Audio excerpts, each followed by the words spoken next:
கிடைத்திருக்கும் முக்கிய செய்தியை பார்த்து வருகிறோம். பொள்ளாச்சி அருகே அரசு பள்ளியில் ஆசிரியர்கள் பாலியல் தொல்லை கொடுத்ததாக மாணவிகள் குற்றச்சாட்டு தெரிவித்திருக்கிறார்கள். இந்த விவகாரம் குறித்து கூடுதல் தகவல்களோடு இணைகிறார் நமது செய்தியாளர். விவரங்களை பதிவு பண்ணலாம்.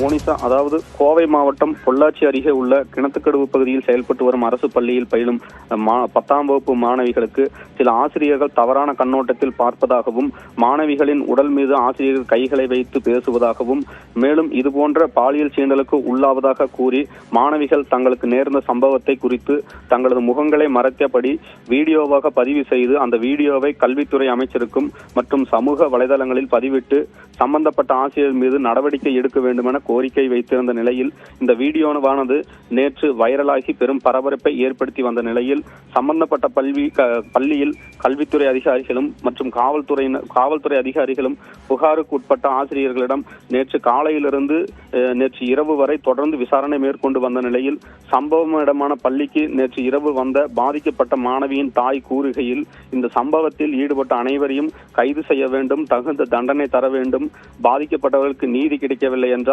குடும்பத்துடன் மாவட்ட ஆட்சியர் அலுவலகத்தில் பெட்ரோல் ஊற்றி தற்கொலை செய்து கொள்வதாக பத்திரிகையாளர்களுக்கு பேட்டி அளித்ததை தொடர்ந்து இந்த சம்பவத்தில் வீடியோ பதிவு செய்து வெளியிட்ட மாணவியின் தாயிடம் விசாரணை மேற்கொள்வதற்காக இன்று கோவை பேரூர் அனைத்து மகளிர் காவல் நிலைய போலீசார் மாணவியின் தாய்க்கு இன்று சம்மன் அனுப்பியுள்ளனர்.